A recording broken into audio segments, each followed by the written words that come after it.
Yeah, I think, the mindset's just a fight, after, this last loss, it's like we're down on the mat, but, it's time for us to step back up, get back in the fight. Easy to do? I mean, it's one of those things where you just have to go and do it. It's a lot easier to talk about. I can say the greatest speech, right now, but, it's one of those things where we just got to go do it. It starts with, how you practice today, starts with the mentality tomorrow, that get off the mat mentality tomorrow and we put the pads on. That's where you do it. That way on Sunday, it just happens. It happens naturally because you're reverting back to your training, so the training's got to reflect that. So that's the mindset this week. I'm sure you saw all the offensive numbers, Jacoby with the completions, Michael with the yards, but he said the most impressive number was 0 sacks in the game, and he credited you guys. Just what's it like to hear that from your quarterback? Yeah, I mean, that's awesome. I think it's awesome that, all 5 guys in the line were able to fight, but, Jacoby, he makes it easier. He makes it easier to fight. He's making those plays. He's staying in the pocket. So, I mean, as much as that's a credit to us, I mean, truly, when you watch the tape, I think it's a credit to him, his resiliency. And despite what the score was, I think it shows that the fight attitude that, we want to keep starting to build on week after week after week, not trying to look at the scoreboard to determine our reaction or our emotions every time we take the field, How tough is it right now, just with the losses on the team, just for you personally, when you see the effort you guys put in, but it's not showing up on the scoreboard? Yeah, the mindset every week is to go 1-0. That's what we're saying right now, to go 1-0 every week. Right now, again, same thing. We're attacking that film to learn from it, but as soon as we learn from it, now it's time on to how to beat the Jaguars, and it's starting to, again, to respect our opponent, but to look within ourselves to see how can we be the best version of ourselves when we take that field, So, again, the mindset is just go 1-0. I'm not even thinking about the record right now. Just get a win this week. Jacoby, it seems like such an even-keeled guy. Even watch him during the game, he doesn't show a ton of emotion, but have you seen him get fired up here and there? Yeah, he'll get fired up here and there. He will, which is exciting to see when he does.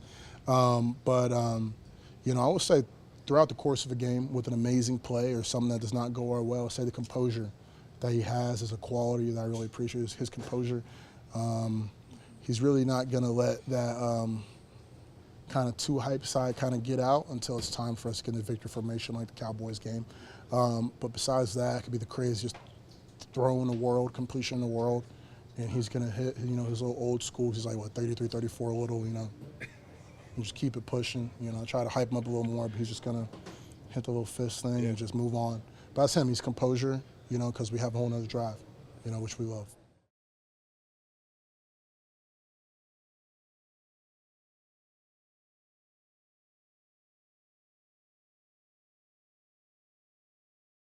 Really just, can't really put it into words.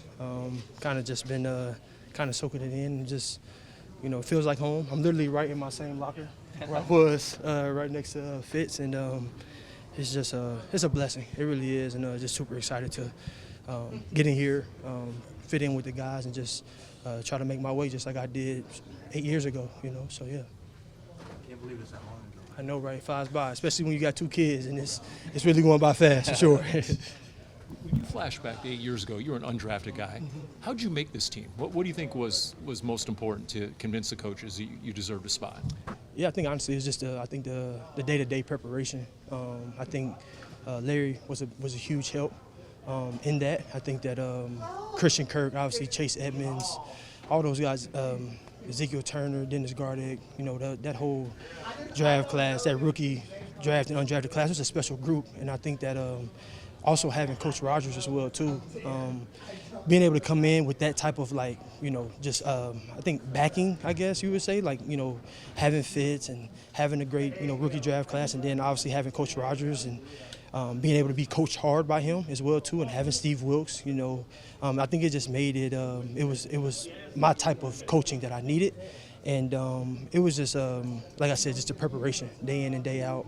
Never getting too high, never getting too low. Like I say that now, but I didn't know that then, right? Like I'm just a deer in headlights, just going out to practice every single day, not knowing what's going on.